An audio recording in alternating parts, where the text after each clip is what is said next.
Hello students, welcome back in my class. आज के इस वीडियो में हम पढ़ेंगे कक्षा 12 की अंग्रेज़ी की पुस्तक पैनोरमा का चैप्टर द रेड ट्रैप। और ये जो चैप्टर है इसको लिखा है, इसका जो राइटर है वो है Selma लेगरलॉफ।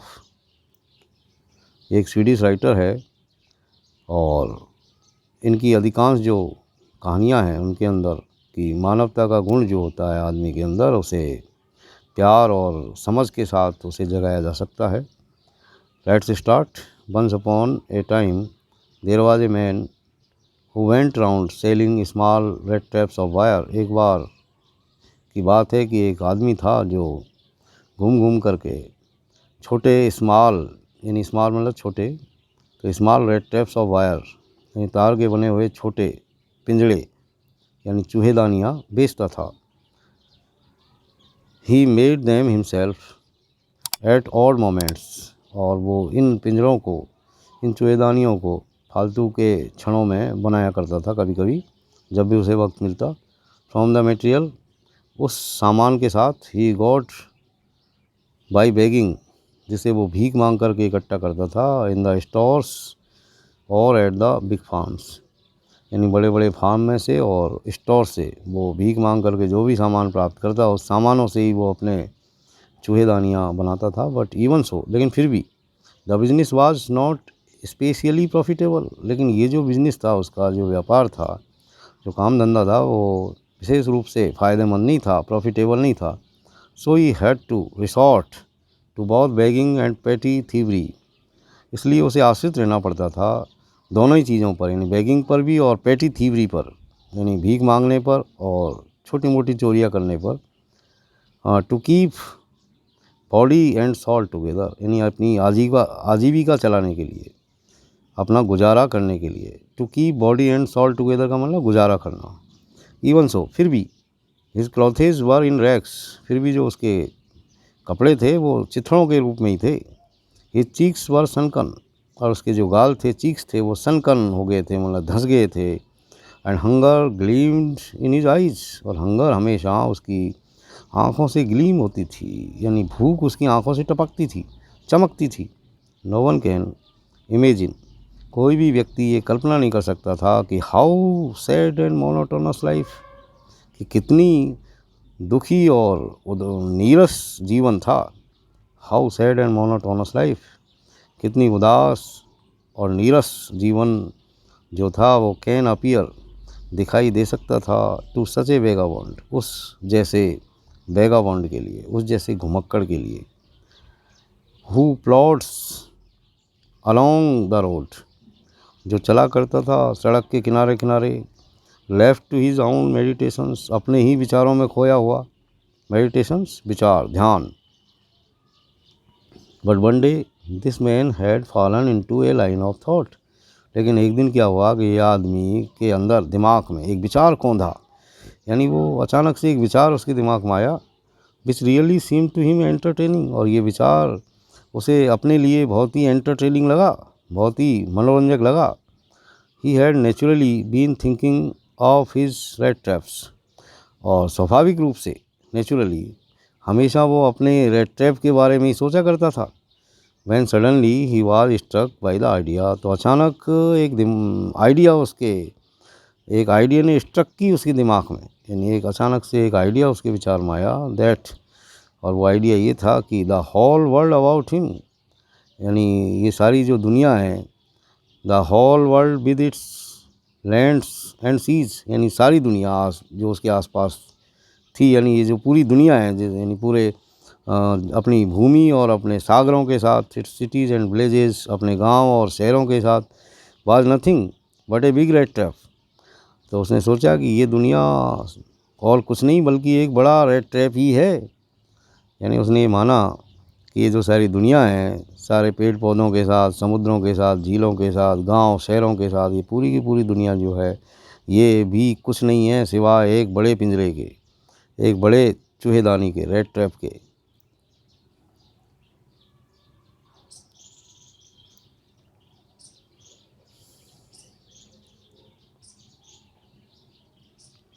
It had never existed for any other purpose. उसने ये भी सोचा कि इस दुनिया का जो निर्माण हुआ वो, यानी इस दुनिया का जो निर्माण हुआ है, यानी जो दुनिया अस्तित्व में एग्जिस्ट है, वो अन्य किसी पर्पज़ के कारण नहीं है। Then to set baits for people, वो तो सिर्फ लोगों को फंसाने के लिए चारे के रूप में है। यानी ये सारी दुनिया भी अपने चारे के साथ लोगों को फंसाने के लिए बनी है। It offered riches and joys, ये जो दुनिया रूपी पिंजड़ा है ये लोगों को फंसाने के लिए चारे के रूप में इस्तेमाल करती है उसके धनों को, आनंदों को, शेल्टर एंड फूड, आवास और भोजन को, हीट एंड क्लॉथिंग, गर्मी और कपड़ों को। Exactly as the red trap offered cheese and pork, ठीक उसी तरीके से जिस तरह चूहेदानी में फंसाने के लिए हम चूहों को चीज़ और पॉर्क का उपयोग करते हैं चारे के रूप में, यानी पनीर और सूअर का मांस। चीज़ यानी पनीर, पॉर्क यानी सूअर का मांस, यानी चीज़ और पॉर्क जो है वो चूहों को चूहेदानी में फंसाने के लिए हम जिस तरीके से चारे के रूप में इस्तेमाल करते हैं, इसी तरह ये पूरी दुनिया भी एक बड़ी चूहेदानी है। और अपने सारी जो रिच हैं, जो धन है, जो आनंद है, और जो शेल्टर मकान है, भोजन है, गर्मी है, कपड़े हैं, ये सब इस दुनिया रूपी बड़े पिंजरे के चारे हैं जिनको वो लोगों को फंसाने के लिए इस्तेमाल करती है। And as soon as anyone let himself be tempted, और जैसे ही कोई आदमी लालच में आता है, टू टच द बैट, और जैसे ही चारे को छूता है, यानी ललचाने वाली जो वस्तुएं हैं उनको जैसे ही वो छूता है, इट क्लॉज्ड इन ऑन हिम, और ये जो चूहेदानी है वो उसके ऊपर बंद हो जाती है, यानी आदमी उसमें फंस जाता है, चूहा जिस तरह चूहेदानी में फंसता है। And then everything came to an end, और तब हर चीज़ का अंत हो जाता है। The world had of course never been very kind to him, हालांकि ये सारी दुनिया उसके प्रति कभी भी इतनी ज़्यादा दयालु नहीं रही थी। So it gave him unwanted joy to think ill of it in this way. अब चूंकि ये दुनिया उसके प्रति कभी दयालुता से भरी हुई नहीं रही, इसलिए दुनिया के बारे में बुरा सोचना उसे, यानी इस तरीके से दुनिया के बारे में बुरा सोचने का जो विचार उसके मन में आया था, इसके कारण उसे असीम सुख की प्राप्ति हुई, अनवांटेड जॉय उसे मिला इस तरह सोचने में। It became a cherished past time of his, it became a cherished past time of his, और ये विचार अब उसके लिए समय गुजारने का अच्छा साधन बन गया था। ड्यूरिंग मैनी ड्रेरी प्लॉडिंग, और इस तरह अपनी बहुत सारी थका देने वाली यात्राओं में, टू थिंक ऑफ पीपल, ऐसे लोगों के बारे में सोचना, ही न्यू, जिन्हें वो जानता था, who had let themselves be caught in the dangerous snare, जो इस डेंजरस स्नेयर के अंदर, इस खतरनाक जो फंदा था जिसमें फंस गए थे, यानी जिन्होंने अपने आप को इस खतरनाक फंदे में फंसवा लिया था। एंड ऑफ अदर्स, और उन लोगों के बारे में सोचना, who were still circling around the bat, जो अभी उस बैट के चारों ओर चक्कर ही लगा रहे थे और फंसने के लिए तैयार थे, यानी जो फंसने वाले थे, यानी ऐसे लोग जो फंस गए थे और ऐसे लोग जो अभी फंसे नहीं थे और फंसने वाले थे, ऐसे लोगों के बारे में जो है वो सोचता रहता था। वन डार्क इवनिंग, और एक अंधेरी शाम को, as he was trudging along the road, जब वो एक सड़क के किनारे धीरे धीरे जा रहा था, तो he caught sight of a little grey cottage by the roadside, तब सड़क के किनारे उसे एक grey cottage, a little grey cottage, एक छोटी सी पुरानी कुटिया या छोटा सा मकान पुराना दिखाई दिया। And he knocked on the door, और उसने दरवाज़ा खटखटाया, नॉक किया, to ask shelter for the night, रात में शरण लेने के लिए, शेल्टर लेने के लिए। नॉर वाज ही रिफ्यूज्ड, और उसे मना नहीं किया गया था। Instead of the shore faces, और उन शोर फेसेज की अपेक्षा, यानी उन उदास चेहरों की अपेक्षा, विच ऑर्डिनरी मेट हिम, जो प्राय उसे मिलते थे, सामान्यतः उसे मिलते थे,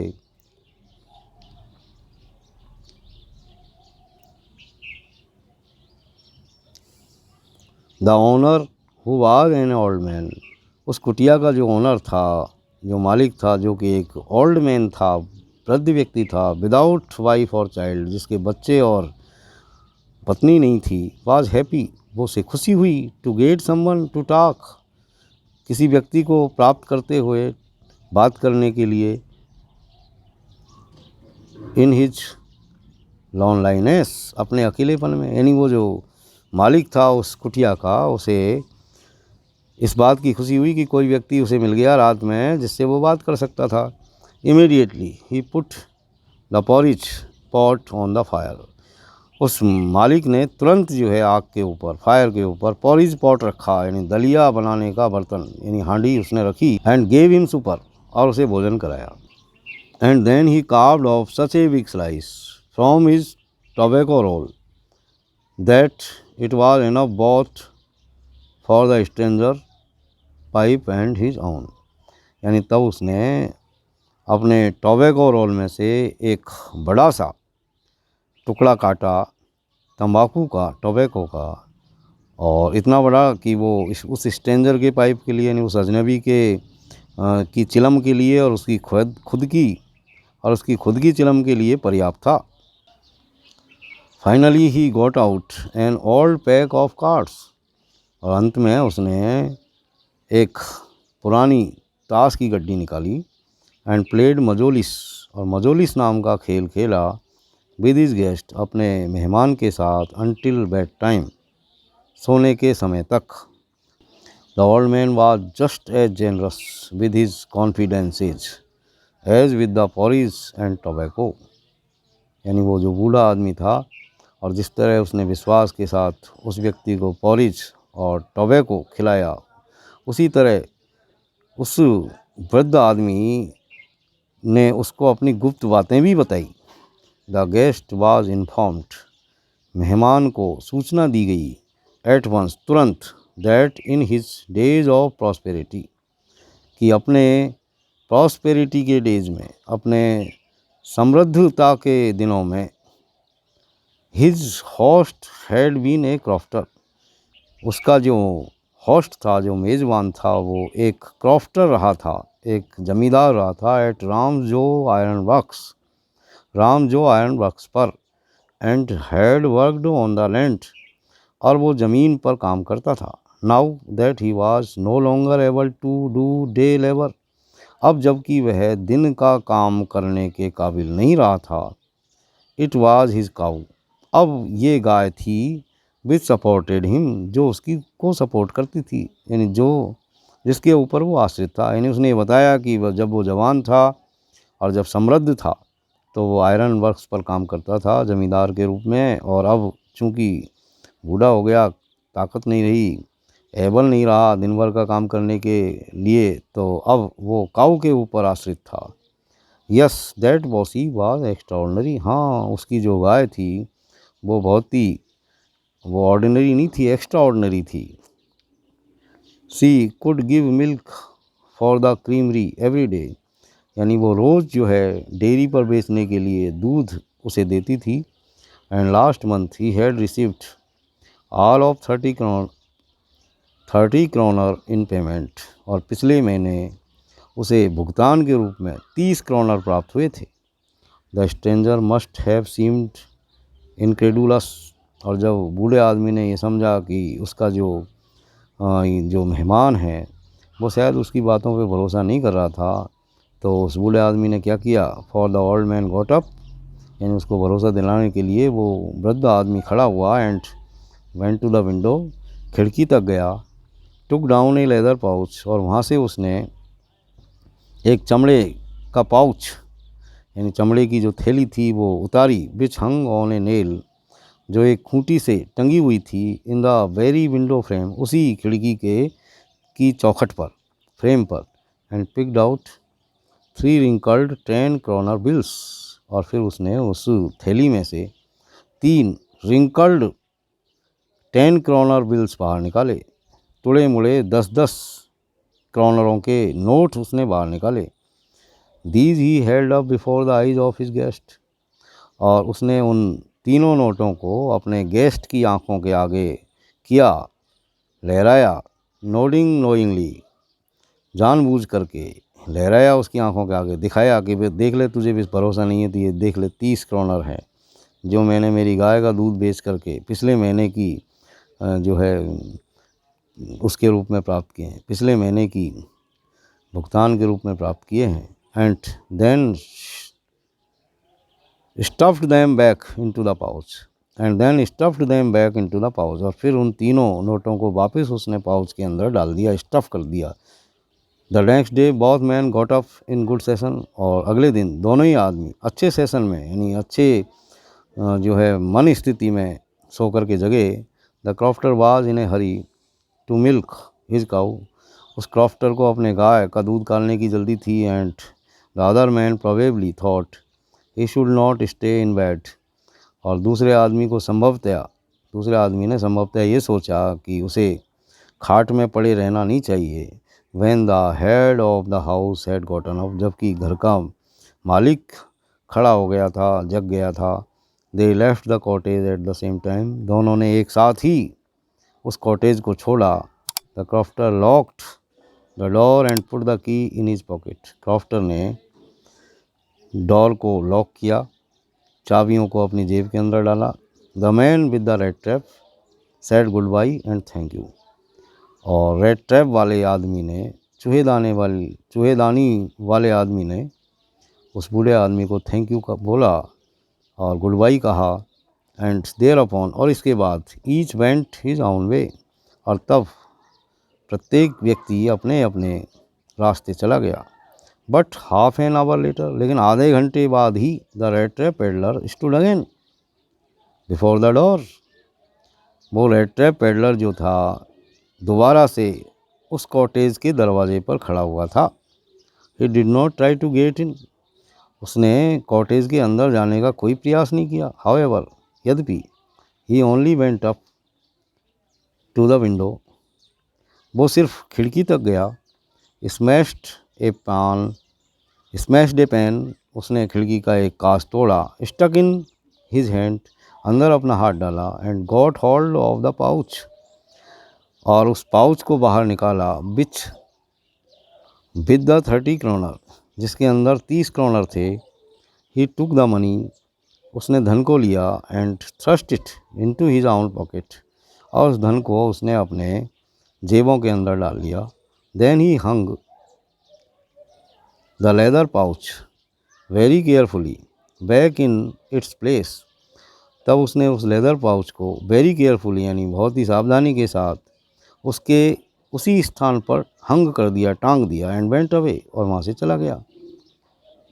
as he walked along with the money in his pocket, और जब वो वहाँ से जा रहा था धन को अपनी जेब में रख करके, तो he felt quite pleased with his smartness, तो वो अपनी इस चालाकी के साथ बड़ा खुश हुआ। उसने बड़ा अपने आप को आनंदित महसूस किया कि मैंने 30 करोनर चुरा लिए। He realised of course that at first dare not continue on the public highway, तब उसने ये महसूस किया कि वास्तव में उसे जो है पब्लिक हाईवे पर नहीं जाना चाहिए, यानी पब्लिक हाईवे पर अपनी यात्रा जारी रखनी नहीं चाहिए, इस तरह उसने सोचा। But must turn off the road, लेकिन रोड से नीचे उधर जाना चाहिए। इनटू द वुड्स, जंगलों के अंदर। During the first hours this caused him no difficulty, और जंगलों के अंदर यात्रा करने में उसे शुरुआत के जो घंटे थे पहले, उसे कोई किसी तरह की डिफ़िकल्टी नहीं हुई। Later in the day it became worse, और दिन जैसे जैसे गुज़रा उसकी यात्रा वर्ष होती चली गई और ख़राब हो गई। For it was a big and confusing forest, क्योंकि ये बहुत बड़ा और भटका देने वाला फॉरेस्ट था। विच ही हैड गॉटन इनटू, जिसके अंदर अब वो फंस गया था। ही ट्राइड, उसने कोशिश की। टू बी श्योर, आश्वस्त होने के लिए। To walk in a definite direction, एक निश्चित दिशा की तरफ। But the paths twisted back and forth so strangely, लेकिन जंगल के अंदर जो रास्ते थे वो बड़े अजीबोगरीब ढंग से आगे जा कर के पीछे की ओर मुड़ जाते और पीछे से फिर आगे चले जाते, यानी एक तरह की भूल भुलैया उसके सामने जो है हो गई थी रास्तों की। He walked and walked without coming to the end of the wood, और कहीं भी उसे जो है जंगल का सिरा, अंत नहीं मिला। वो चलता रहा लेकिन सिरा उसे कहीं नहीं मिला। एंड फाइनली ही रियलाइज्ड, और अंत में वो ये पहचान गया that he had only been walking around in the same part of the forest, कि वह जंगल के एक ही भाग में गोल गोल घूम करके चल रहा था। All at once he recalled his thoughts about the world and the red trap. अचानक उसे अपने विचार याद आए चूहेदानी और दुनिया के बारे में। Now his own turn had come, अब उसकी भी बारी आ गई थी। He had let himself be fooled by a bait and had been caught. वह उसने अपने आप को भी चारे के द्वारा मूर्ख बना लिया था, यानी चारे के द्वारा वह खुद भी मूर्ख बन गया था और पकड़ा गया था। The whole forest with its trunks and branches, सारा का सारा जंगल अपने पेड़ और अपनी शाखाओं के साथ, it's thickets and fallen locks, इसके झुरमुटों के साथ, इसके लट्ठों के साथ, गिरे हुए पेड़ों के साथ, क्लोज्ड इन अपॉन हिम, उसके ऊपर इस तरह बंद हो गया था लाइक एन इनपेनेट्रेबल प्रिजन, एक अभेद जेल की तरह जिसमें होकर के वो निकल नहीं सकता था। विच ही कुड नेवर एस्केप, जहाँ से वो कभी भी नहीं निकल सकता था। इट वाज लेट इन दिसंबर, और ये दिसंबर का अंतिम, यानी ये जो है दिसंबर के महीने के अंतिम दिन चल रहे थे। Darkness was already descending over the forest, जंगल में जो है पहले से ही अंधेरा उतरने लगा था। This increased the danger and this increase the danger and increased also his gloom and despair, इसके कारण न केवल खतरा बढ़ा बल्कि उसके अंदर का जो ग्लूम और जो डेस्पेयर था वो भी बढ़ा, यानी उसकी निराशा और उसका दुख भी बढ़ता चला गया। फाइनली, अंत में ही सा नो वे आउट, अंत में जब उसने देखा कि कहीं कोई रास्ता नहीं है बाहर निकलने का, and he sank down on the ground tired to death, और मृत्यु की कोशिश करता हुआ वो ज़मीन में नीचे बैठ गया। Thinking that his last moment had come, ये सोचते हुए कि उसका अंतिम समय आ गया था। But just as he laid his head on the ground, जैसे ही उसने ज़मीन के ऊपर अपना सिर रखा, ही हर्ड ए साउंड, उसने एक आवाज़ सुनी, ए हार्ड रेगुलर थम्पिंग, लगातार थप थप की तेज़ आवाज़। There was no doubt as to what that was, और इस आवाज़ के बारे में अब किसी तरह की कोई डाउट नहीं था कि ये किस तरह की आवाज़ थी। ही रेज्ड हिमसेल्फ, उसने अपने आप को खड़ा किया। Those are the hammer strokes from an iron mill, ये हथौड़ों की चोटों के निशान थे जो किसी आयरन मिल में से आ रहे थे, लोहे की मिल में से निकल रहे थे। ही थॉट, उसने सोचा, there must be people nearby, नज़दीक लोगों, there must be people nearby, नज़दीक लोग होने चाहिए। He summoned all his strength, उसने पूरी ताकत इकट्ठी की, समंड की अपनी स्ट्रेंथ को। गॉट अप, खड़ा हुआ, and staggered in the direction of the sound, और आवाज़ की दिशा में लड़खड़ाता हुआ आगे बढ़ा। तो डियर स्टूडेंट्स, इस वीडियो में हम इतना ही देखेंगे, और आगे अगले वीडियो में देखेंगे कि इस रेड ट्रैप पेडलर का क्या होता है, क्या वो जंगल से निकल पाता है या वो पुलिस के हत्थे चढ़ता है, यानी अब उसका फ्यूचर क्या होगा। ये सब जानने के लिए आप बने रहें मेरे साथ अगले वीडियो के आने तक, जो बहुत जल्द ही आपके सामने होगा। That's all for today, see you again in next video, till then keep watching my videos, thank you very much.